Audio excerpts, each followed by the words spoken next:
Hello and welcome to Wild Wisdom podcast. My name is Chelsea Bess Marie, or Elsie for short. And I am Madison Murphy Barney, but you can call me Ed. Together, we are the Cedar Siblings. We are two-spirit indigenous folks who are endlessly interested in how we can apply the wisdom, creativity, and resilience of the natural world into our everyday lives. We noticed that we spend a lot of time standing in two worlds as indigenous people, as two-spirit people, and also as professionals.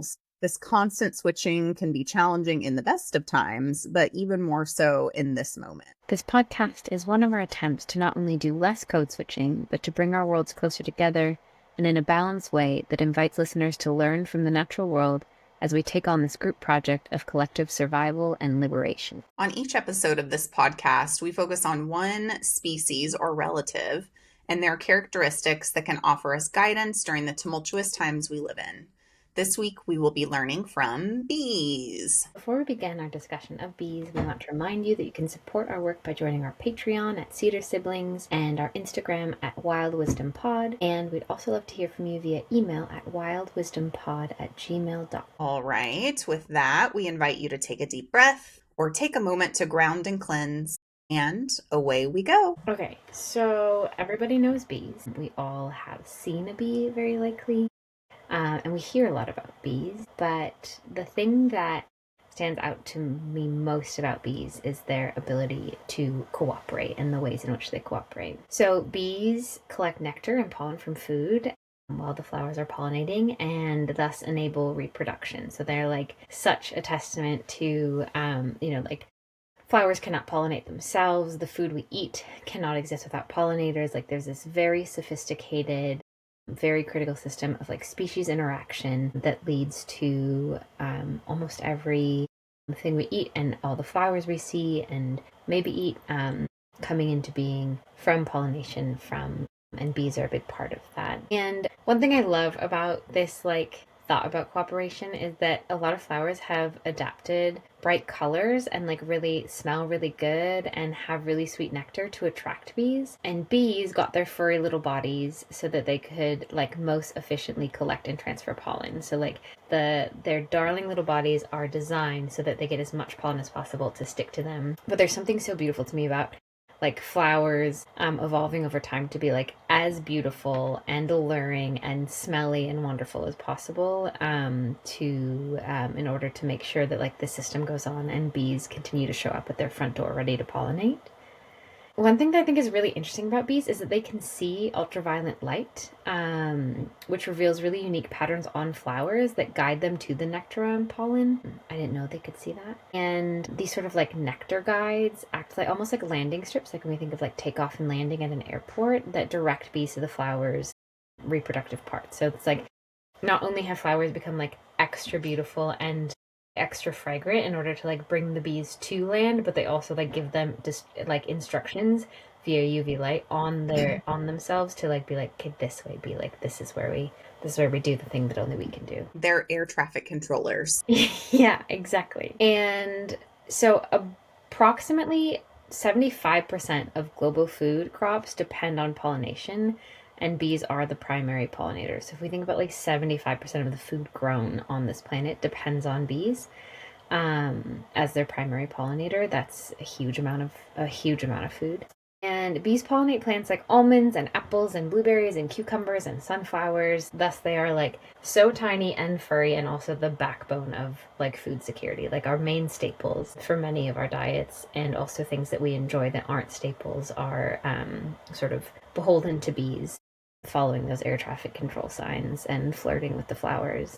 Bumblebees perform buzz pollination, which is they vibrate their wing muscles at the right frequency that shakes pollen loose. And so certain bees and flowers have co-evolved to these highly specialized relationships where that certain buzz is what makes the pollen available to the bee. And some flowers, including the flowers of tomatoes and blueberries, release pollen only when vibrated. And then the famously fickle orchid mimic female bees in shape and scent that tricks male bees into visiting and inadvertently pollinating them. So there's ways to allure bees to you by being the most beautiful fragrant flower, and there's another to by doing it to like pretend that you are a female bee. What a catfish. Yeah, it really Like is. nature's biggest catfish. Exactly. It's very very bold, and I like it a lot. It's a good Who knew? Yeah, right. And like it's funny to me that like some of the systems are so sophisticated that like the bee's wing is the only thing that can bring out the pollen, and then some are just like play on some of the bee's like less evolved parts and are just like you are going to think this is a ladybee. And like that's also very like sophisticated. So in terms of cooperation, um like the nectar provides energy in the form of sugars, like that is why the bees are going there, while the pollen offers protein and fat. So like the flower provides sort of like the full um like buffet of nutrients that the bee needs. And one thing I really like is that bumblebees are particularly well suited to pollinate blueberry plants due to the size and buzz pollination technique. And there's just something like very I live in Vermont, and it's like a place of many blueberries and like bees and like beekeepers, and so like to me that's sort of the quintessential relationship is like the blueberry and the bee. And then because all cooperative symbiotic relationships, like are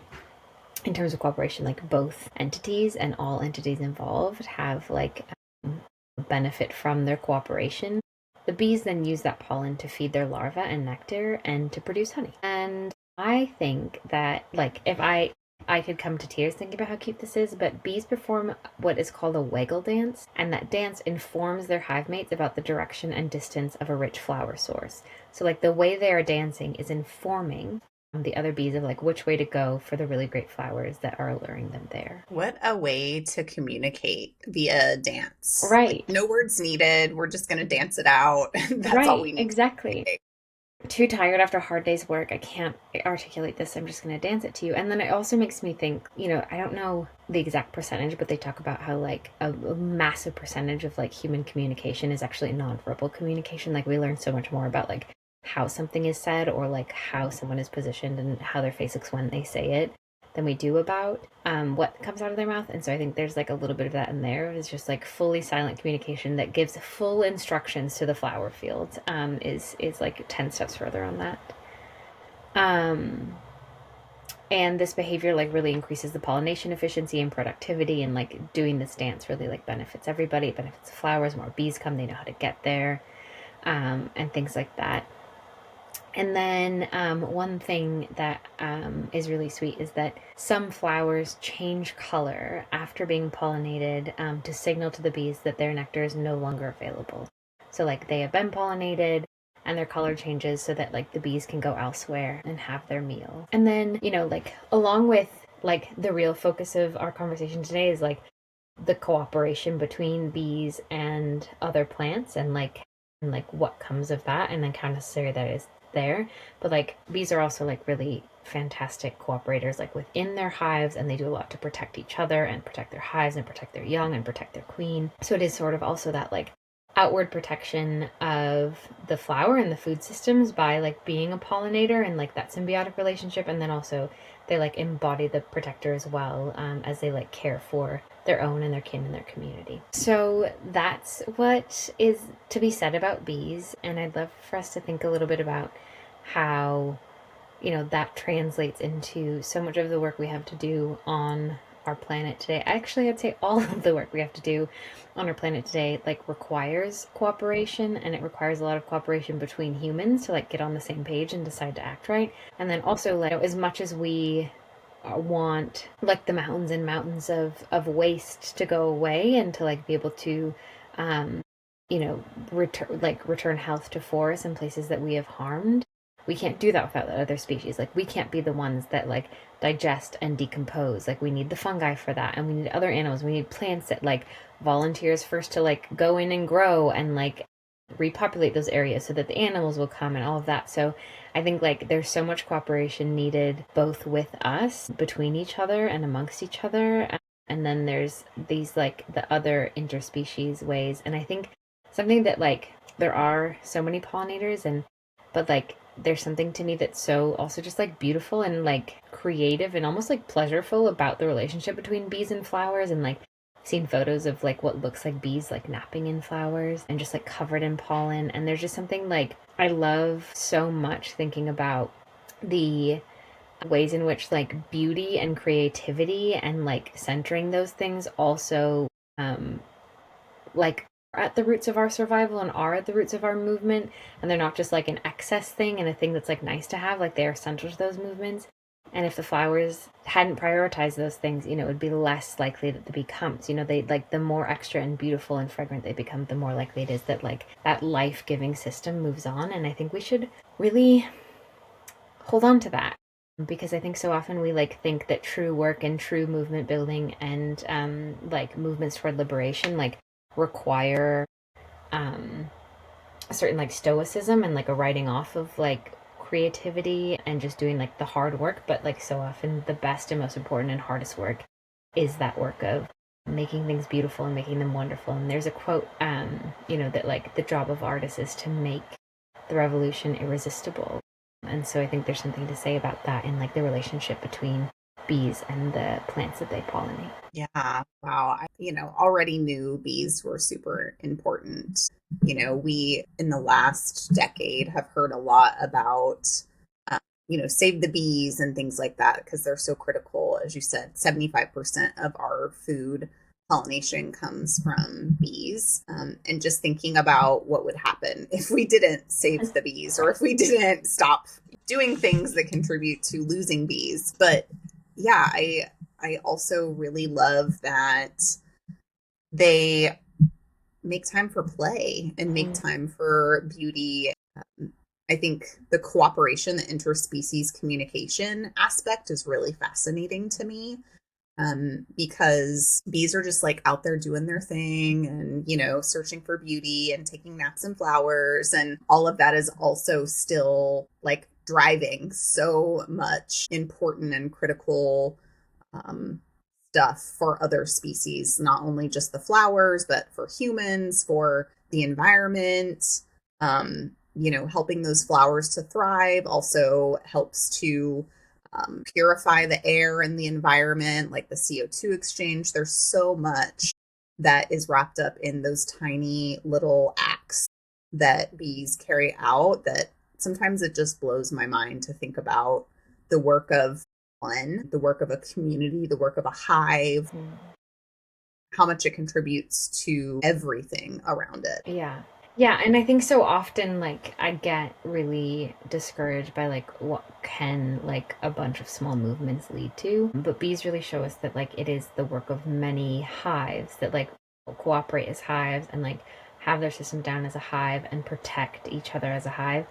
And that like those hives all around the world together create 75% of our food and like these really intricate systems. And it's a reminder that like it's not just like, I don't know, like the most important work we do is that local work and that work like in our immediate community, so that like each hive can do that and like we are sustained in that way and healthy in that way that the hive can only be, so that it can like do that work in their corner of the world so that all corners of the world can have those healthy hives. And so it just like really brings home that like our job is to like flirt with the flowers that are close by and things like that and like care for each other, knowing that we can trust every bee everywhere else to like do their thing in their corner of the world. And something that's worth mentioning on the in terms of like bees being protective also of their own hive is that if there are predators like insects and things that try to come into hives, the bees will collectively buzz so much that they heat their predators to death. So like the act of them buzzing creates so much heat because it's so fast that that's what the predators die of. And I think that there's just something to be like in awe about of like just being so annoying that like anything that means harm to ourselves and our communities just like like that's how we get rid of them, is by just being like so constant and so consistent and so protective and so just like like relentless, I guess is maybe the word. And like in that relentlessness it just is like that's how we like keep each other safe, it's like through that relentlessness and like that collective buzzing. Yeah, I think that there's so many lessons from that. One thing that's coming up for me is like we have to address things together. We have to address things collectively. And another thing that I think people are stumbling into the realization of, some folks have been on this page for a really long time. Some folks are just now in the last couple of years as they have been protesting the genocide of Palestine and just like becoming aware of more things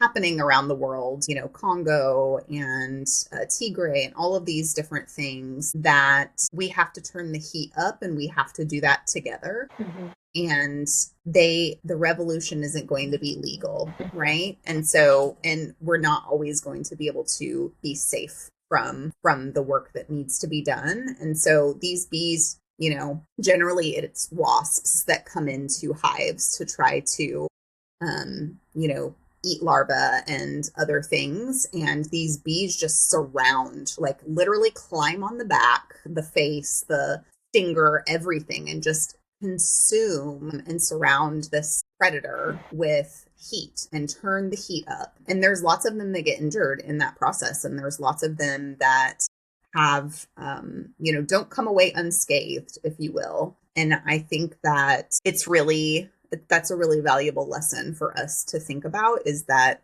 when we are pushing for change, when we are creating new worlds, it's not going to be undangerous. It's not going to be always socially acceptable. It's not always going to be legal. And I think that's something that's just really valuable to see happen in nature, and to see the way that despite all of those kind of obstacles and challenges and dangers, that the community still comes together to fight whatever that threat is, and to make sure that it's taken care of, and more and more and more keep coming until, you know, that obstacle is overcome. Right. And to like be relentless about it. Like you're saying, like they're everywhere, they're on it, and they don't stop. And I think also one thing I think about is like that throughout history and especially now in many of the crises that you've mentioned, there's been this sort of like push almost to stop doing creative work and to just be like to get serious and things like that. And it's not lost on me that like every like authoritarian regime throughout history has like banned art pretty soon in and like creative expression and things like that. And like these are systems that use their energy carefully, let's say. They use it in ways that they think will be effective. And so there's a reason that they would use that time and energy like obsessively removing art, punishing creativity and things like that. And like it's because it is so powerful, and it is the thing that like keeps us energized and keeps us able to work together and keeps us able to be relentless, and also brings others into the movement, so that it's not like a David and Goliath situation. It's like many, many, many Davids, and like that just like, you know, like tire the monster out eventually. Because like we need the things that restore us and that also bring others into the fold who want to. And that's what like beauty does. And that's what like well spoken and well said and well written things do. And so I think so much of that becomes even more important in times of crisis, is to like not think of the flowers and think of the things that have created themselves to sustain life as like these extra nice to have, but as like true roots of survival and true like tools for sovereignty, so that no wasp can survive a trip into our world. Yeah, great. I think also thinking about that cross species communication that happens with bees ties into that really well too, in that art and beauty and expression is a communication form that crosses all different walks of life, all different spaces and places. It communicates in a way that we can't always communicate with words. And it's, you know, it's not a dislikable entry point into thinking in different ways or into connecting to those different experiences that people have, right? It can move us in many different ways. And so I love that we can see the benefit of really leaning into the beauty in nature and the play. And I think another thing that I really love about bees is that when we as humans make like joy and play and art and those types of expressions something that's extra, that's like to the side that we get to when we can get to, is really like damaging. We have to, like the bees, build it into what we're doing all the time.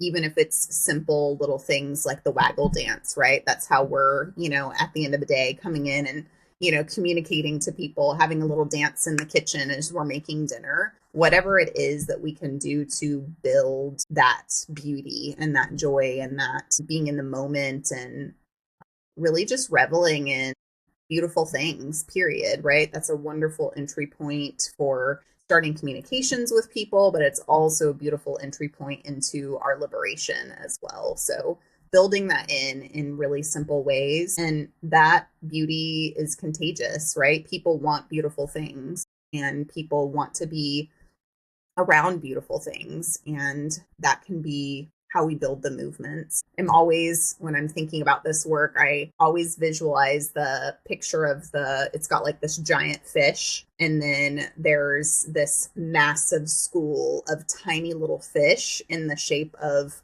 an even bigger fish, of all of those different tiny little fish in this movement being something that can eat this giant fish, this predator that's in the space. And so I think that bees really are a great representation of that as well. Mm-hmm. Yeah. That's so true. And I'm so guilty of like putting off creative projects until it's like I meet some sort of imaginary place where I don't have other things to do. But more and more, it's become like a part of my routine, and it's just interesting to see like the ripple effects and all the other work I do. Like when I'm thinking abstractly about a project I'm doing, then I can think abstractly in like the work I do and like in problem solving. And I know that we know all things are connected, but it really like comes true when you like allow creativity to show up in your life in the ways that it wants to, how much it just like impacts everything else that you are doing. It can be challenging to then not do it like for the sake of that, in like terms of being like productivity obsessed, to be like, well, if I'm creative I'll be more productive, but it's like creativity won't let you. Like that's one thing I love about creativity, is that like it doesn't let you like trap it or like force it to be. It like will really only come when it's given like the conditions it needs, which I think is helpful. But one thing I was thinking about is, so Vermont has experienced really like damaging floods on January 10th during the past 2 summers, sort of uncannily both years it was the same day. And I happened to be working with someone at the time who is an expert on creativity and art, and does a lot of like going to places where there has been like a collective trauma, be it a storm or violence or something, and making sure that there's a way for people to express themselves in the immediate wake of a disaster, because otherwise like it gets lodged in our bodies. Like if we don't have a creative practice alongside like the really challenging moments in life, and we don't find ways to express them, like we sort of get stuck with it and we can't quite metabolize it. But like when we even have like small opportunities, like something I did in the wake of the floods was like set up stations downtown with like different like questions about like what would feel comfortable right now, and just like all these things, and different supplies for people to like create things and write things and answer questions and make a collage. And I think a lot of times I would notice that like one person would come and then others would then give themselves permission to also come, and especially in a place that's like sort of proud of its stiff upper lip and like holding it all together and like and things, like it was really crucial and really beautiful to watch people take a couple minutes to sort of care for themselves in that way, and begin sort of like by taking that first action, I think like sort of begin a process of recovery that has those elements built into it. And when you have creative elements built into a collective process of recovery, like recovery becomes much more possible than if we were just on like a Red Cross FEMA like food water thing. And like there's a reason that I set up next to where there was food and water, so that I made sure that those needs were met as well. But like it is as important that we also have something to do with our experience and a way to express our experience, so that it doesn't sort of like get lodged in our bodies and like mutate in a way that like we can't overcome, or it takes a lot more time and resources and energy and healing later down the line to overcome. And so it's just interesting to think about how in movement building we can find opportunities to just make sure that those resources all are available, and there's like encouragement also of like prioritize this, so that like we can all move forward together. Because if we don't, like our recovery isn't going to be the just and vibrant and creative recovery that we need in order to like build the thing that we're all hoping to move toward. We have a shared ceremonial sibling that talks a lot about how a lot of our ancestors really leaned into and used dance as a way to metabolize those kind of community challenges and things like that. And so I love that you're talking about this metabolism and this way of kind of using those expressions to really work through and metabolize a lot of the things that we have to hold, just as, the nature of being alive and being human and being a relative in this space and time, and anytime really. And so, yeah, I know we keep going back to the waggle dance and the expression, but I think, again, after a long day of work in the community and doing that critical work of pollinating and planting, resources and all of those things, having that opportunity to kind of build in and metabolize practices are really, really important. Mm-hmm. For sure. Makes me think about stomp dancing a little bit. I was taught that a lot of stomp dancing came from practices of movement where when we were moving into new places, the women and the two-spirit people would stomp dance through the spaces that all of the housing was going to be set up to communicate to all of the relatives and the creepy crawlies and different animals that could get hurt or injured or cause other issues within the space, to communicate to them that the people were moving in. And so I don't know that it's especially connects here, but that's just coming back to that dance and like building those practices into what we do just really makes me think about kind of the functionality that we could have if we really built in the dance and expression and beauty into our normal everyday tasks. Mm-hmm. Yeah, and I think like we were I only recently was introduced to the stomp dance at the Two Spirit gathering we were both at, and it was such a beautiful thing to watch people do, and it's really such a powerful thing, and it makes me think that like that is something that was handed down to us. And though we live in a really challenging moment, like it's not lost on me that like for our ancestors, they like faced the end of their world as they knew it, and it was being taken from them in really violent ways, and yet they were like they carried creativity with them at every turn. Like they were, like from their regalia to their dancing to sewing seeds into their hems to the way their hair was cared for to the songs that they filled their lungs with, and like all of these things. And I think that in that sense, it's like if our ancestors prioritized and made like creative practices the core of their survival, then like we have such a responsibility to not leave it behind or disregard it as we move forward. Like it is one of the strongest gifts we've been given, and thus we must carry it forward,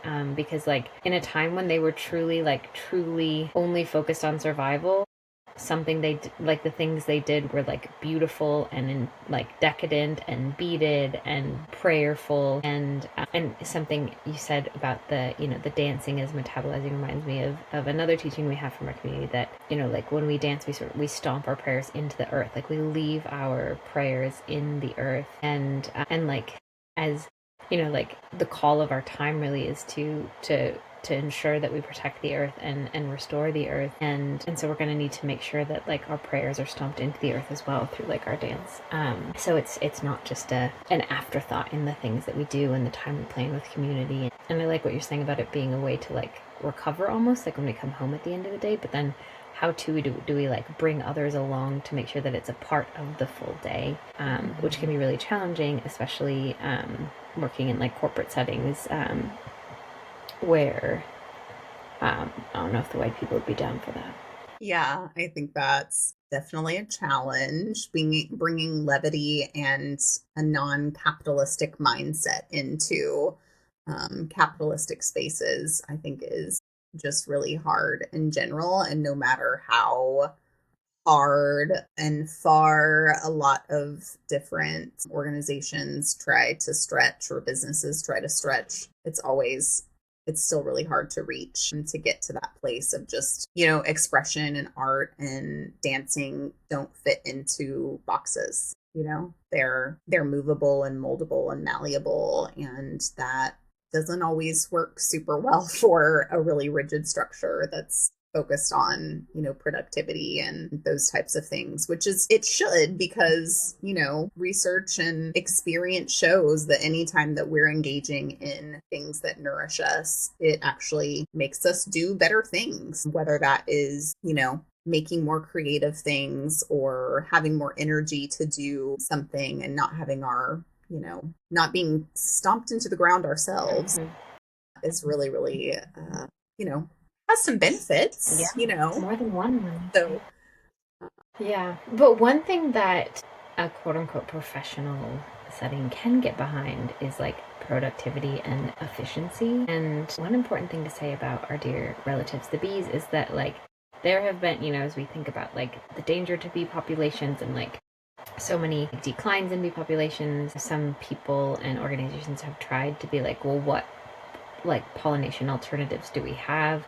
And like none of them are effective because again, it's this really like intricate co-evolved system, and nothing humans can come up with, bless our attempts, is ever going to be as sophisticated as like millions of years of coevolution and like the allure of a flower and like all of these things. And so I think that while it might be, we might have a little more work to do in terms of like convincing people that they should have creativity as part of their day, I think one thing we like that is very clear is that the most efficient thing for us to do is to not further harm bee populations or like the things they need to live, like not throw those more out of whack, because like we are going to do a terrible job trying to replace the work that they do because it is so interlaced with so much like magic and sophistication that we cannot replicate, despite our certainty that we can anything nature can do, we can do better. We just end up doing it so much worse. Yeah. There's, mimicry is always still mimicry. Yeah, you're off brand. Yeah. And so there is something, really beautiful and powerful about what roles all of the different relatives have in space and time. And I think that's another really fantastic model that bees give us, is we don't all have the same role, and we're all good at different things, and some spaces work better for us than others.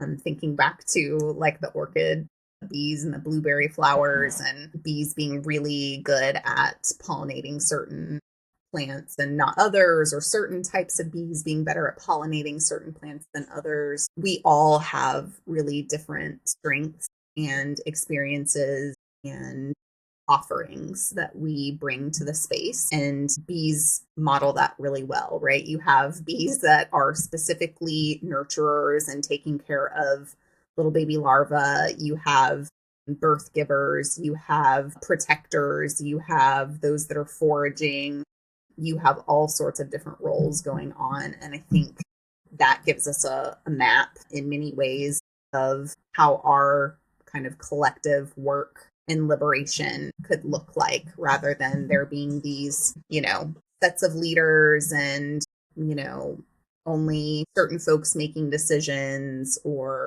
those types of things, really leaning into the concept and idea that we all have really different roles to play, and those roles might change and evolve depending on which communities and groups that we're in, and really being adaptable.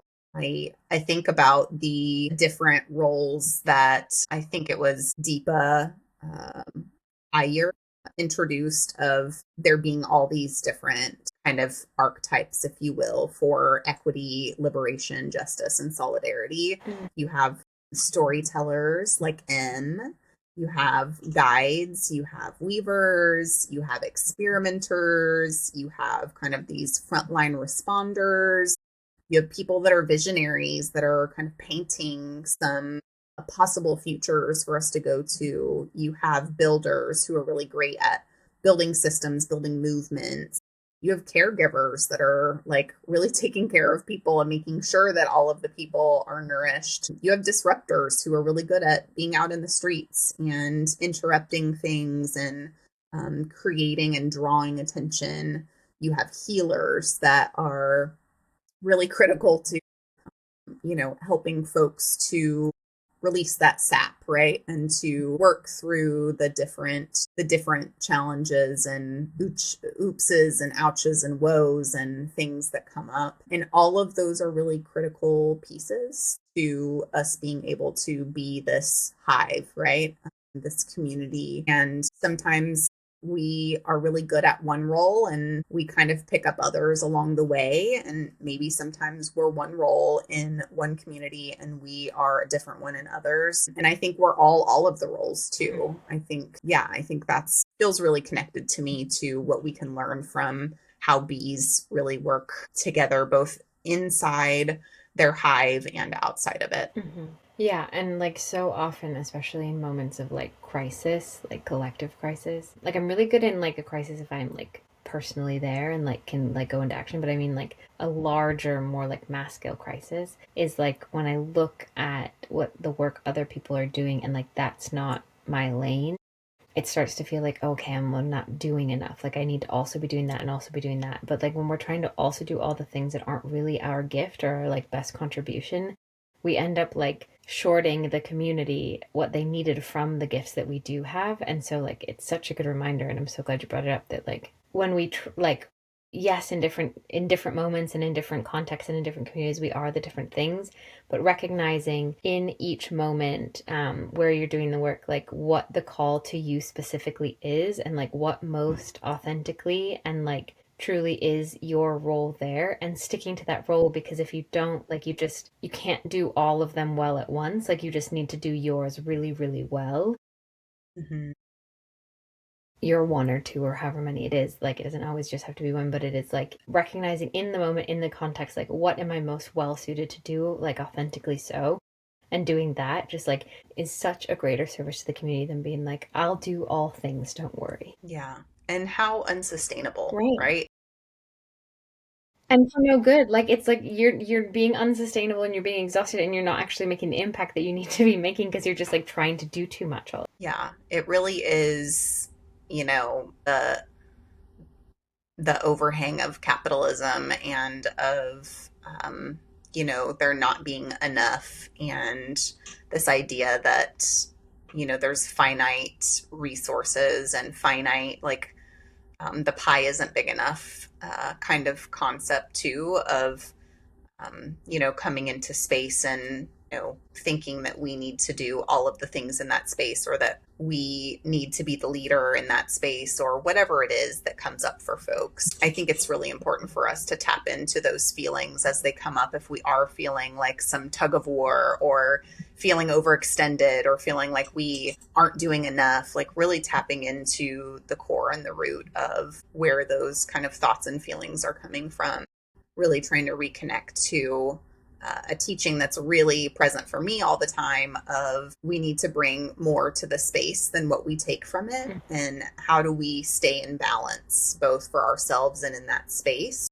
And I think, to your point, thinking about what it is that we can best offer in that moment to that space and the place, and what are the benefits that we're getting from it as well. That you always want to have some kind of benefit from being part of a community, but not in an extractive way. Mm-hmm. And I think sometimes when we aren't paying attention to that balance, and we aren't paying attention to where those thoughts and feelings are coming from, we can easily jump into like an extractive, transactional kind of place, instead of one that's rooted in this kind of community care, commitments to each other, offering what we can to the space, and offering more to the space than what we're taking from it. Yeah, and recognizing when we need to just go take a nap in a flower. Sometimes you just have to do that. Sometimes that's your biggest contribution. You do. Sometimes you do. Okay, well, thank you, Elsie. Thank you to the bees, of course, and thank you all for listening. We look forward to exploring the wisdom of another relative with you soon.